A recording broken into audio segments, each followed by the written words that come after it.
नमस्कार साथियों, एक बार फिर से आप सबका हार्दिक स्वागत है आपके अपने YouTube channel target English official पे। और साथियों, जैसे कि मैंने मेरे लास्ट सेशन में आप लोगों को बता दिया था कि पार्ट्स ऑफ स्पीच के बेसिक्स क्या होते हैं, वो बेसिक्स मैं आप लोगों के लिए क्लियर कर चुका था बिल्कुल। और उस बेसिक्स के सेशन में मैंने आपको बताया था कि आपके जो भी पार्ट्स ऑफ स्पीच के जो भी टाइप्स हैं, उनके लिए मैं डायरेक्टली आपको वेरी इंपॉर्टेंट क्वेश्चंस का ही सेशन लेकर आऊंगा। क्योंकि यदि मैं उनको अगर आप लोगों को पार्ट्स ऑफ स्पीच के 8 टाइप्स को पढ़ाने लग गया तो उसमें बहुत सारा टाइम हमारा स्पेंड हो जाएगा, इसीलिए। और फिर बाकी सिलेबस ही बहुत बड़ा है और हमें हार्ड से इजी की तरफ मूव करना है, इसीलिए जैसे कि मैंने लास्ट सेशन में आपको बता दिया था, तो हम लोग पहले डिस्कस करेंगे हमारे सिलेबस के दिए हुए सभी हार्ड टॉपिक्स को, उसके बाद हम इजी की तरफ मूव करेंगे। और एक और बात साथ में क्लियर कर दी थी कि पार्ट्स ऑफ स्पीच के जो भी टाइप्स हैं, उन टाइप्स की मैं आपको डायरेक्टली क्वेश्चन ही आप लोगों के लिए लेकर आऊंगा, उसको आप अच्छे से देख लें। क्योंकि मैं ये मान के चल रहा हूँ कि आप अपने स्तर पे भी अच्छे से तैयारी कर रहे हैं। तो आज के सेशन में बात करेंगे पार्ट्स ऑफ स्पीच में सबसे पहले टाइप आपके नाउन के बारे में। तो नाउन से रिलेटेड कौन कौन से वेरी इंपॉर्टेंट क्वेश्चंस हैं, चलिए शुरू करते हैं। इसमें आप देख लें फटाफट से, ये 10 क्वेश्चंस आप लोगों के सामने, और आप इनको एक बार देख सकते हैं। अगर आपके सभी क्वेश्चंस बिल्कुल क्लियर हैं तो कोई दिक्कत है नहीं, आपको रिवाइज हो जाएगा आपका। और अगर आपके कहीं कोई दिक्कत है तो इसमें हम डिस्कस कर लेते हैं और इसी के थ्रू, क्वेश्चंस के थ्रू ही सभी टॉपिक्स को समझने का प्रयास करेंगे। इसमें देखो आप, क्वेश्चन नंबर 1 है marriage is a social system. अब इसमें आप देखें कि मैरिज जो है वो एक सोशल सिस्टम माने सामाजिक प्रथा तरीका है। तो इसमें आप देख लें कि यहाँ क्वेश्चन एग्जामिनर पूछ रहा है आपके A B C D 4 option आपको दे रखा है नाउन से रिलेटेड क्वेश्चन में। बट हमारी प्रिपरेशन से ऐसी होनी चाहिए कि जैसे हमें ब्लैंक दे रखा है और ब्लैंक को फिलअप करना है। तो marriage is a social system, इसमें मैरिज जो है which type of noun marriage in this question, यानी जो नाउन मैरिज है वो इस क्वेश्चन में किस टाइप का नाउन है। अभी ए बी सी डी आपके पास 4 ऑप्शन है, कोई दिक्कत नहीं, आप कंसीडर करें इसको एक बार। और यहां मैं आपको एक बात अच्छे से क्लियर कर दूं, यहां मैरिज एक क्वेश्चन नंबर 1 में देखें मैरिज, और सेकंड नंबर क्वेश्चन में भी एक यही वर्ड है, सेम वर्ड है मैरिज। इस क्वेश्चन को भी देख लें ताकि कंपैरेटिवली हम स्टडी कर लेंगे। I met him in a marriage, कि मैं उसको एक शादी में मिला, अब या उसको एक मैरिज में या विवाह में मिला। और यहाँ सेम वर्ड है मैरिज फर्स्ट में भी और क्वेश्चन नंबर सेकंड में भी मैरिज सेम ही वर्ड है। बट अब डिफरेंस क्या है वो क्लियर कर लेते हैं। यहाँ मैरिज किसका फंक्शन कर रहा है और यहाँ मैरिज कौन से नाउन के रूप में आ रहा है। तो marriage is a social system. इस फर्स्ट क्वेश्चन में आप देखें, यदि बात की जाए रेफरेंस की, तो यहाँ ये जो क्वेश्चन है ये है जनरल रेफरेंस में। अच्छे से बिल्कुल क्लियर है कि फर्स्ट क्वेश्चन में जो मैरिज वर्ड है वो यह इंडिकेट कर रहा है जनरल रेफरेंस को। और सेकंड जो क्वेश्चन है इसमें आप देखें, I met him in a marriage, कि मैं उसको एक शादी में मिला। यहाँ वो पर्टिकुलर किसी पर्टिकुलर मैरिज की बात कर रहा है और यहाँ मैरिज एक जनरल सेंस में है और मैरिज वर्ड यहाँ एक सोशल सिस्टम को बता रहा है। जबकि यहाँ इस मैरिज में इस आई का हिम से मिलने का डिस्कशन हो रहा है, यानी यहाँ ये कौन से सेंस में हुआ, ये यहाँ किसी स्पेसिफिक सेंस या स्पेसिफिक रेफरेंस की बात कर रहा है। तो यदि कोई नाउन जनरल रेफरेंस में है, तो जनरल रेफरेंस में यदि नाउन है तो उसकी टाइप या उसकी कैटेगरी हुई आपके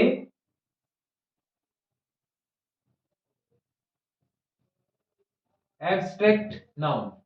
यहां जनरल रेफरेंस में मैरिज वर्ड जनरल रेफरेंस में आ रहा है, और क्योंकि मैरिज वर्ड जनरल रेफरेंस में है और पर्टिकुलरली मैरिज वर्ड को ये जो हम कंसीडर करेंगे, तो मैरिज कौन सा नाउन है अपने आप में, मैरिज नाउन यहां फंक्शन कर रहा है एब्स्ट्रैक्ट नाउन की तरह। क्योंकि यदि हम लोग डिस्कस करें कि मैरिज, क्या हम मैरिज को देख सकते हैं, क्या हम मैरिज को छू सकते हैं, एक मैं आपको इंपोर्टेंट डिस्कशन करना चाहूंगा। जैसे मैं आप लोगों को बोलूं कि मैरिज, तो मैरिज जैसे ही वर्ड हम बोलेंगे तो हमारे सामने बहुत सारे, जैसे टेंट आ सकता है, डेकोरेशन आएगा, स्वीट्स आएंगी, पब्लिक आएगी, स्टेज आएगा, तो बहुत सारी चीजें मैरिज आते ही हमारे माइंड में आती है। लेकिन आप मुझे ये बताइए कि हम जिन चीजों को देखते हैं वो एक्चुअली एक क्या है, मैरिज वर्ड क्या है, पर्टिकुलरली मैरिज को नहीं देखते हम। जैसे स्टेज को देख रहे हैं, या में टेंट्स को देख रहे हैं, पब्लिक को देख रहे हैं, स्वीट्स को देख रहे हैं, तो वो सब चीजें क्या है, पर्टिकुलर अपने आप में स्वीट है, अपने आप में पर्सन है, अपने आप में स्टेज है, अपने आप में टेंट है, वो सब अलग अलग नाउन है।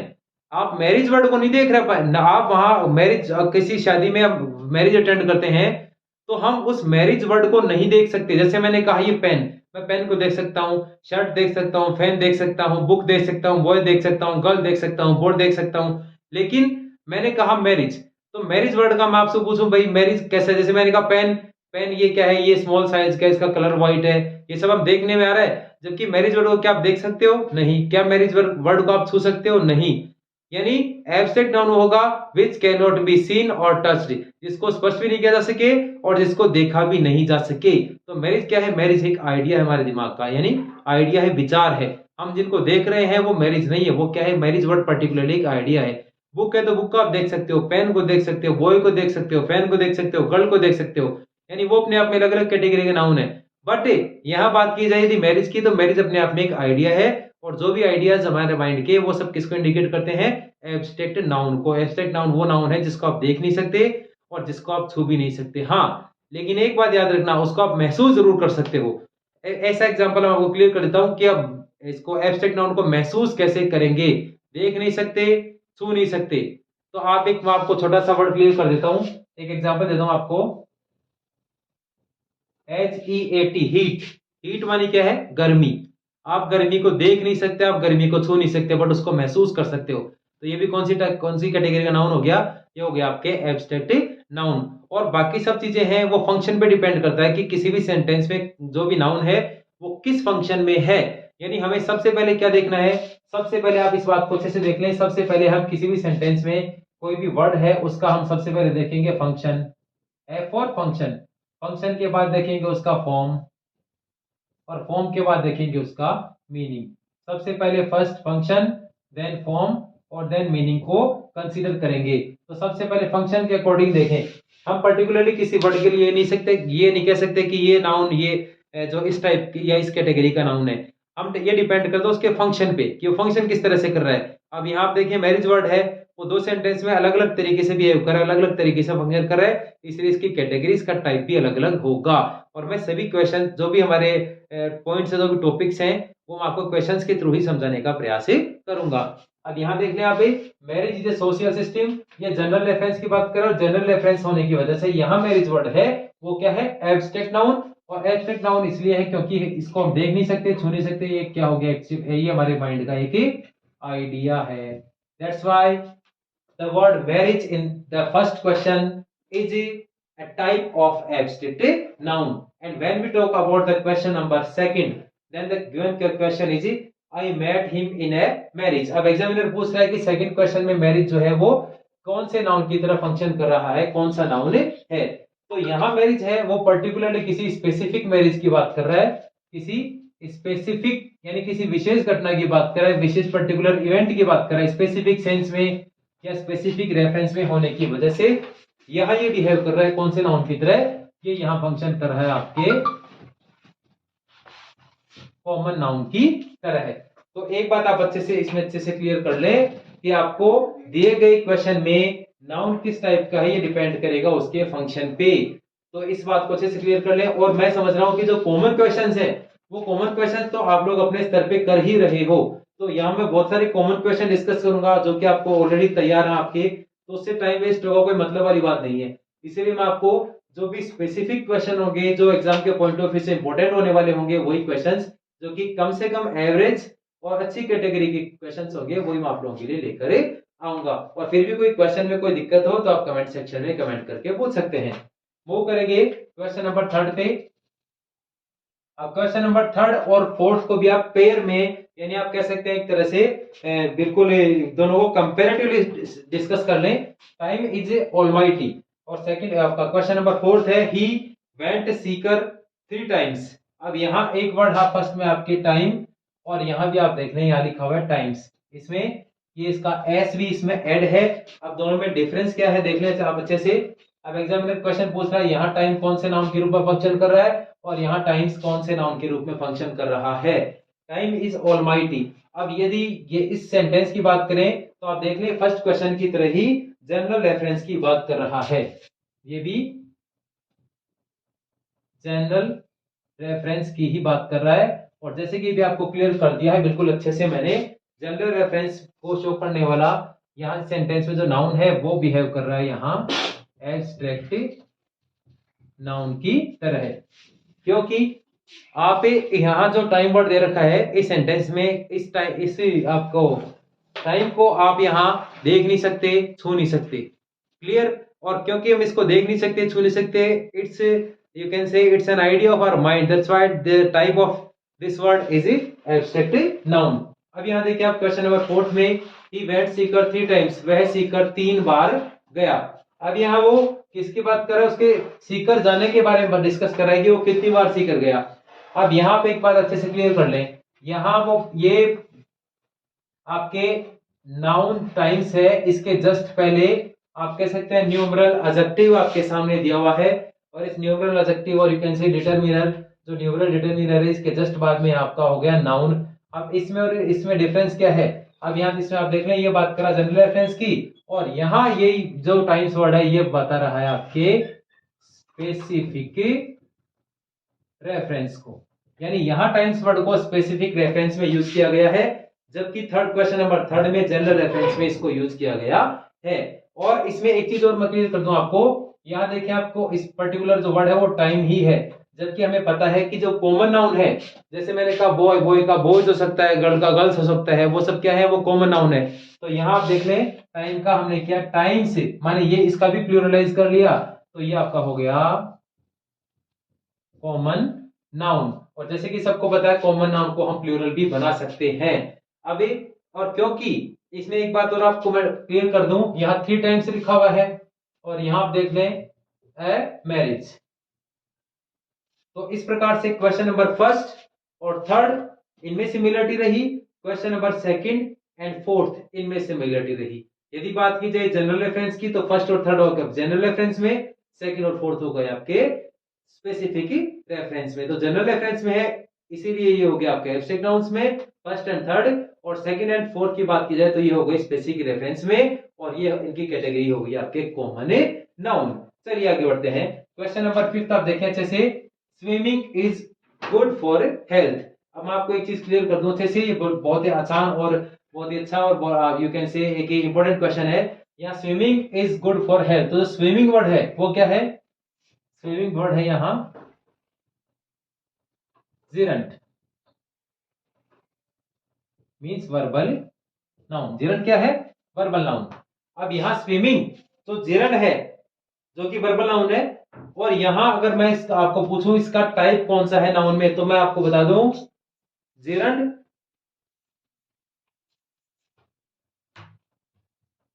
आपका हुआ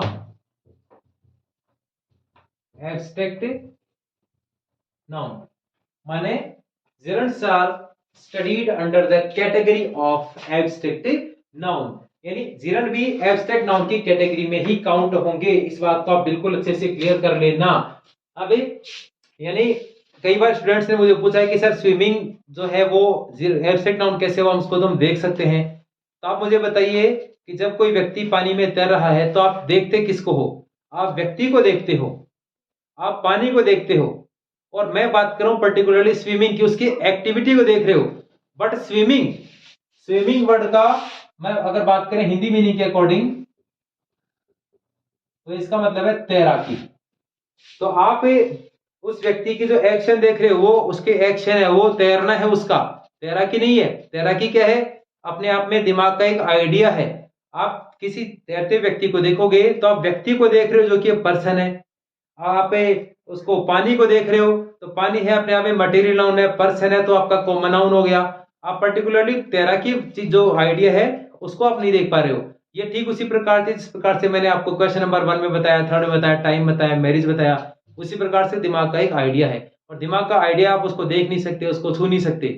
तो इसीलिए कौन सी कैटेगरी का नाउन हुआ? ये हुआ आपका एब्स्ट्रैक्ट नाउन। और एक बात आप अच्छे से क्लियर कर लेना, all the gerunds are counted under the category, or you can say all the gerunds are studied under the category of a abstract noun।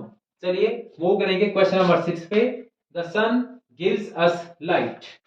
अब यहाँ आप क्वेश्चन नंबर 6 और 7 को कंपैरिजन कर लें, इनकी कंपैरेटिव स्टडी कर लें। the sun gives us light, और 7th नंबर क्वेश्चन है switch off all the lights। अब इन दोनों वर्ड्स में बिल्कुल आपका, जैसे कि मैंने आपको क्वेश्चन नंबर 1, 2, 3 एंड 4 आपको फोर्थ तक क्वेश्चन बिल्कुल क्लियर है, फिफ्थ तक क्लियर है बिल्कुल। तो यहाँ मैं नहीं समझता आपको क्वेश्चन नंबर सिक्स और सेवंथ में कोई दिक्कत होनी चाहिए। The sun gives us light, सीधी सीधी बात है। कौन सा रेफरेंस है? ये आपका है जनरल रेफरेंस। और जनरल रेफरेंस में यहाँ जो लाइट वर्ड है वो कौन से नाउन की तरह बिहेव कर रहा है? ये इसका फंक्शन कर रहा है आपके एब्स्ट्रैक्ट नाउन की तरह है। सिंपल सी बात है, जनरल रेफरेंस में है, यहाँ मैरिज वर्ड है। जनरल रेफरेंस में है आपके सामने, ये आपके टाइम वर्ड है। यहाँ जनरल रेफरेंस में है, ये आपका लाइट, ये वर्ड है। ये सब यहाँ जनरल रेफरेंस में। जनरल रेफरेंस में यहाँ लाइट कौन से नाउन की तरह बिहेव कर रहा है? जनरल रेफरेंस में है। और ये हो गया आपका एब्स्ट्रैक्ट नाउन।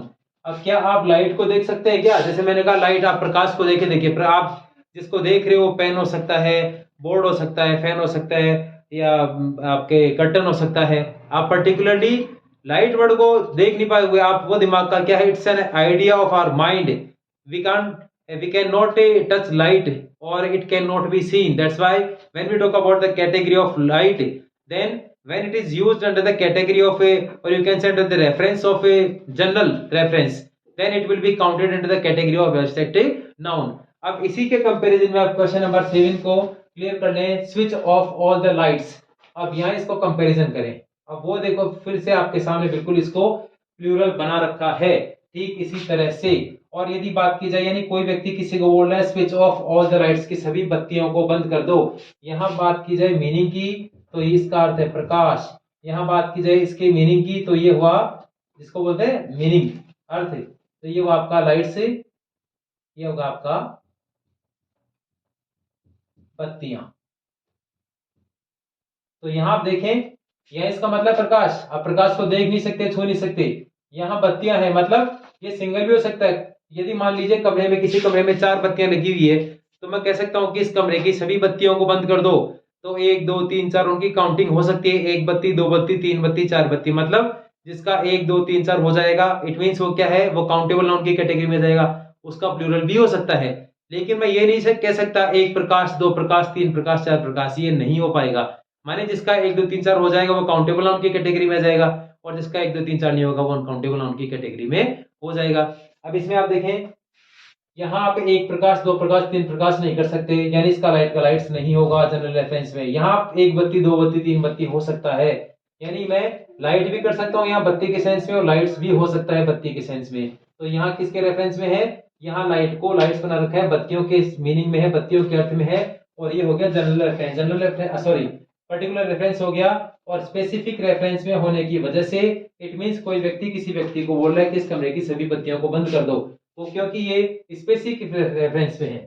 और जैसे कि आप लोगों को क्लियर कर दिया है, स्पेसिफिक स्पेसिफिक रेफरेंस में है, इसीलिए कौन से नाउन की कैटेगरी में हुआ? ये बना आपका कॉमन नाउन।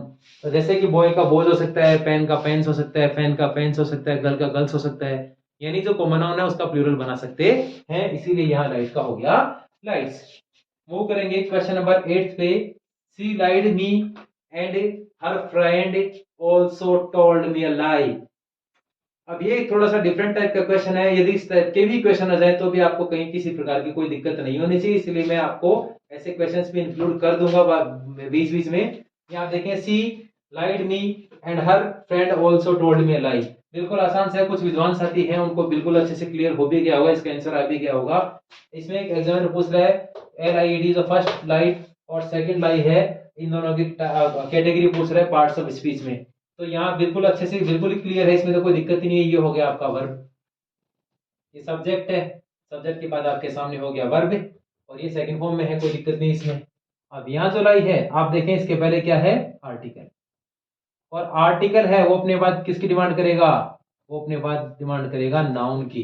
यानी यहाँ जो आप फर्स्ट लाइट देख रहे हो वो है वर्ब, और जो आपका सेकंड एंड लास्ट जो लाइन लिखा हुआ है, क्योंकि उसके पहले आर्टिकल है, आर्टिकल अपने बाद में नाउन की डिमांड करेगा, तो यहाँ ये होगा नाउन। यानी वर्ड LIE एक जगह फंक्शन कर रहा है वर्ब की तरह, एक जगह फंक्शन कर रहा है नाउन की तरह। अब इसमें एक बात और बता दूं, ऐसी वर्ब्स जो कि नाउन के रूप में भी अपने आप को कन्वर्ट कर सकती है, these are known as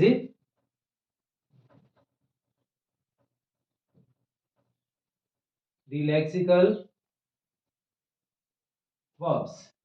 मतलब ऐसी वर्ब्स जो कि नाउन के रूप में भी कन्वर्ट की जा सकती है, इन वर्ब्स को बोलते हैं, इनकी कैटेगरी जो है, इनका जो टाइटल है, these are known as delexical verbs. चलिए मूव करेंगे क्वेश्चन नंबर 9 पे। Uncountable nouns are also known as, ये बड़ा ही सिंपल सा क्वेश्चन है, मैंने अपनी तरफ से इसको एक और क्वेश्चन एक्स्ट्रा ऐड किया है। Uncountable nouns are also known as, माने अनकाउंटेबल नाउन्स को और किस नाम से जाना जाता है? Uncountable nouns are known as mass nouns. Uncountable nouns को मास नाउन भी कहा जाता है। चलिए मूव करेंगे द लास्ट क्वेश्चन, और इंपॉर्टेंट भी है, बिल्कुल इंपॉर्टेंट क्वेश्चन है, इसको आप अच्छे से क्लियर कर लें और इस क्वेश्चन का आंसर बताएं। ही इज ए कावर्ड, कि वह एक डरपोक व्यक्ति है। अब यहां आपके सामने ऑप्शन है A B C and D, brave, bravery, brave man and A and C both.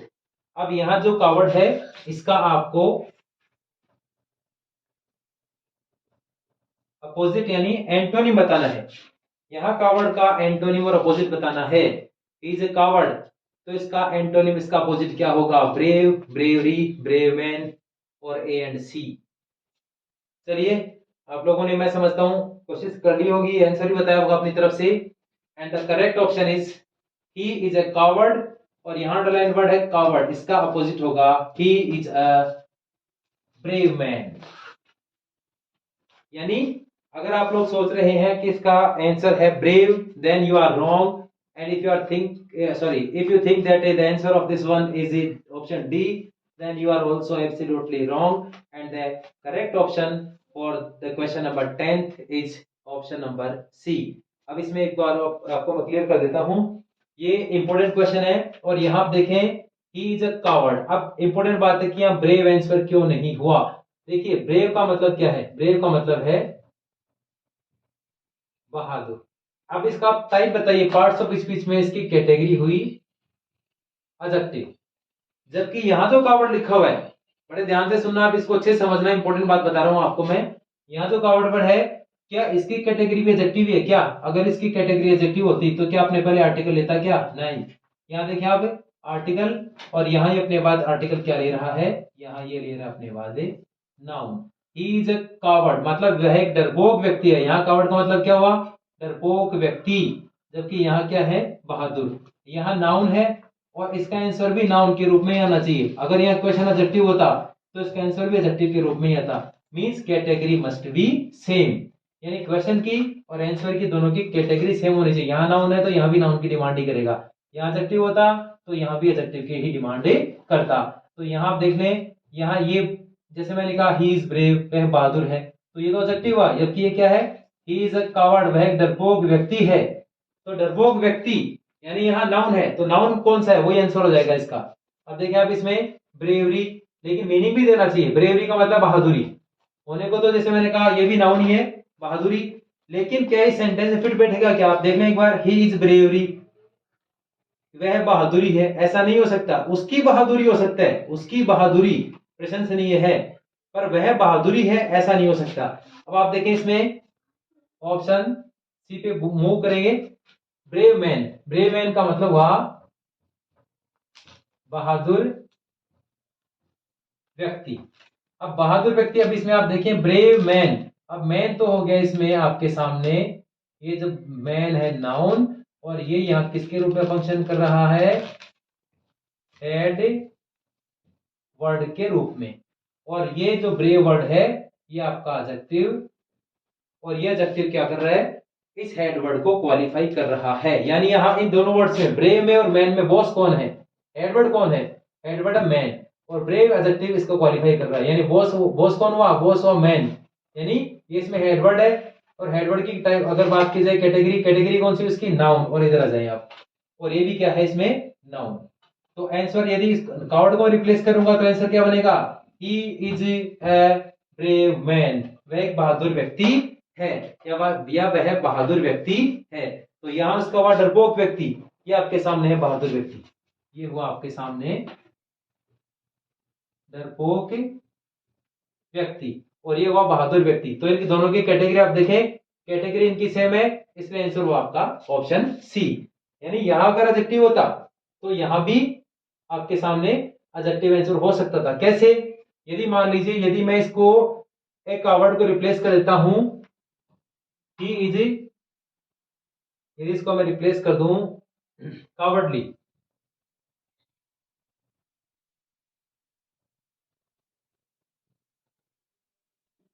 COWARDLY, cowardly, he is cowardly माने वह डरपोक है। यहां कावर्डली का मतलब क्या हुआ? डरपोक। यानी इसकी पार्ट्स ऑफ स्पीच में कैटेगरी कौन सी हुई? एडजेक्टिव। यदि मैं कहूं ही इज कावर्डली माने वह डरपोक है, तो इसका आंसर ब्रेव हो सकता है।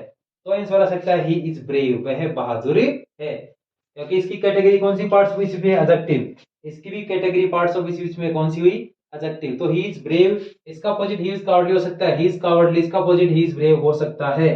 बट यहाँ जैसे एक बात आप अच्छे से मैं क्लियर कर देता हूँ आपको, कैटेगरी मस्ट बी सेम। अब यहाँ कैटेगरी कौन सी है इसकी? नाउन, इसलिए यहाँ भी है नाउन की ही डिमांड कर रहा था। इंपॉर्टेंट क्वेश्चन है, मैंने अच्छे से क्लियर कर दिया है, फिर भी कोई दिक्कत हो आप डिस्कस कर लेना। तो इस प्रकार से नाउन से रिलेटेड मैंने अपनी तरफ से वेरी इंपॉर्टेंट 10 क्वेश्चंस का एक छोटा सेशन आप लोगों के लिए रख दिया है।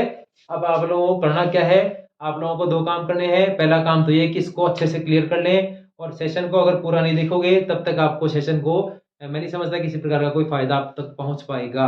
इसमें अच्छे से क्लियर कर लें, कोई दिक्कत है तो कमेंट सेक्शन में आप डिस्कस कर सकते हैं। और एक और बात मैं आपको क्लियर कर दूं, न केवल इसको पढ़ना आपको, बल्कि इसको अच्छे से समझकर याद भी कर लेना है। अगर याद नहीं हुआ तो हमारा पढ़ा हुआ बेकार है। इसे पहले समझें, समझने के बाद याद करें, इसको रटने की आवश्यकता नहीं है। Grammar, I think grammar is just like mathematics, जितना प्रैक्टिस आप करोगे, जितना उसको अंडरस्टैंड करोगे, उतना ही आपका ये सब आपका जो लर्निंग कैपेसिटी वो डेवलप हो जाएगी। तो इस प्रकार से आपके इस सेशन में 10 क्वेश्चन हो गए नाउन के। अब आप लोगों को एक और काम छोटा सा ये और करना है। आप लोगों को क्या ये क्वेश्चंस जो मैं लेकर आ रहा हूँ 10 क्वेश्चन 12 या 15, क्या ये सफिशियंट है या इससे ज़्यादा भी हमें क्वेश्चन से डिस्कस करने चाहिए?